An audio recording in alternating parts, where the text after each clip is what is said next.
Oh, hello there. I didn't know you were coming aboard. You gave me a start. Well, you better come inside. Welcome to my saloon. I'm Captain Woodget, and I've been captain of Cutty Sark for the last 10 years. I can still remember when the owner, White Hat Willis, showed me Cutty Sark in East India Dock. First time I ever saw the ship, and I knew then that she was a booty. I'll never forget what he said to me that day. Captain Woodget, there is your ship. My agents in Sydney are Dangar, Gedji & Co. All you have to do is drive her. It's been my pleasure to do so ever since. Now I hope you like my quarters. Well, this here's the saloon where I take my meals with the officers. And there's some clever things to show you here. First of all, well, if I want to examine a chart, I sit here, rest my back there, lean forward, and I've got a lamp overhead if I need it. But when there's food on the table and the ship's rolling, we sit different then. Like that. Legs through there. And this now acts as a fiddle rail to keep the plates on the table. And if there's any glasses, jars or bottles that would otherwise fall over, we put them in here. Now these are gimbals. They're attached to the ship and they move in any direction, 360 degrees, in harmony with the ship, so nothing gets spilled. Oh, I've also got a fireplace. Now I only ever light that when the ship's in port. Too dangerous to have it lit with the ship at sea. There's been a bit of rain, but it's a warm enough day today. Oh, and over here, I've got my own heads. Now, on dry land, I suppose you'd call them toilets, but in a ship, we call them heads. The reason being, before toilets were provided, the men would go overboard at the bow, the head of the ship. These days, well, we've got heads for the crew on the main deck, port and starboard side, toward the bow.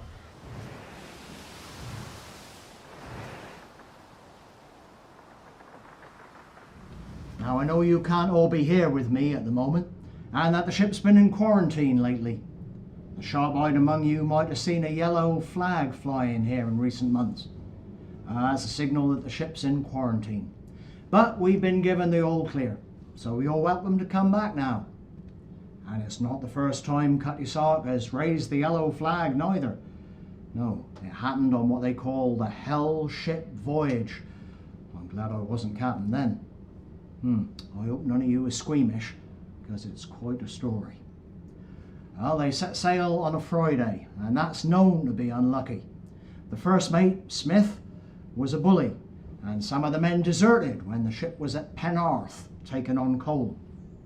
Among the new recruits was a man called Francis from Chicago, and he kept arguing with the first mate, and in the end he threatened to attack him with a wooden capstan bar. Well, the first mate fought him, got the bar off him and brought it down on his head, killing Francis. Well, it was agreed that after that he'd have to face trial when the ship reached dry land for what he'd done. But when the ship got to Anjer, Indonesia, well, there was an American vessel close by, on the lookout for a tough first mate. Captain Wallace agreed that Smith could go with them, and so he escaped Cutty Sark. When the crew found out what had happened, they was angry and they refused to sail the ship. The atmosphere aboard becomes quite poisonous, and the captain thinks he's made a mistake. He might lose his certificate, his license to be a captain, his livelihood. So he stepped over the side, stones in his pockets to make sure he didn't come back up. With Captain Wallace gone, Cutty Sark needed a new captain. And Jock Willis acted on the recommendation to appoint a man called William Bruce. The recommendation comes from Captain Fowler of the Halloween. Now, he didn't recommend Bruce because he thought he'd be a good captain. He wanted to get rid of him. Didn't think him up to much. What Captain Bruce was good at was drinking. And when he was drunk, he almost managed to run the ship aground. The crew got the bottles and threw them overboard, and the captain took on more to drink, but not more to eat. And and no lime juice either. Well, it was on this voyage that cholera took hold of some of the crew. The yellow flag was raised, the ship was put into quarantine. 3 of the men died, and 2 men were knocked overboard and lost. And on the journey to New York, because the captain had not taken on provisions, well, the ship ran out of food and had to flag down passing vessels for supplies. When they got to New York, some of the crew were developing symptoms of scurvy too, and because the supplies of lime juice had run out as well. Well, in New York, the whole story comes out, and Captain Bruce lost his certificate. And as for that first mate, Smith, well, he was recognised in the London docks a few years later, and he was sentenced to penal servitude for 7 years. Beware, your sins will find ye out. As I said, I'm glad I wasn't captain then. But since then, we've been a happy ship, and a fast one too, I can tell you. A few years back, we overtook the fastest ship on the sea, so they said, RMS Britannia. A steamship, no less. Well, the only sad thing about the story is that we did it at night, when it was dark. So we were denied the pleasure of draping a rope from our stern to offer them a tow. I've got some happy memories of this ship. I've had 3 sons apprentice on board. Stands to reason I wouldn't put them in any danger. Though my eldest, Richard, he did that for himself more than once. I remember him up on the mizzen royal yard, gazing out to sea, taken away by the view, forgot how high he was, until he took a step out and remembered pretty quick. He slid down the sail, he caught hold of the top gallant yard, and although he was winded and bruised, he held on. One night it was so calm in the tropics, he decided to drop overboard for a swim. Lowered himself by a rope.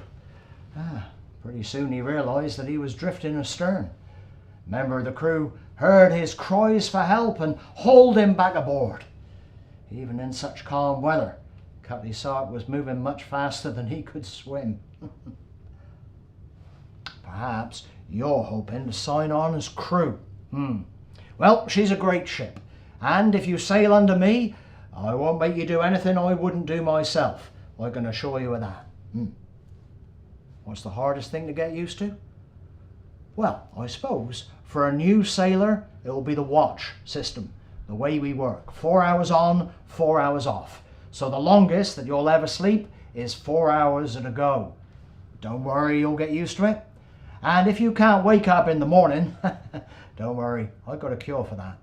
One of the boys couldn't wake up for his morning watch either, until I found a nest of baby rats, dropped them on his chest. He woke up pretty quick then. A life at sea will keep you fit and healthy. You'll have muscles like a horse and a mind like a whiplash. And when we put into port at Sydney, well, you can walk with a bit of a swagger then, I would think. You see, the ship's famous there. She's got a great reputation for speed and reliability. So, I hope you'll consider a life at sea. I'd be proud to be your captain.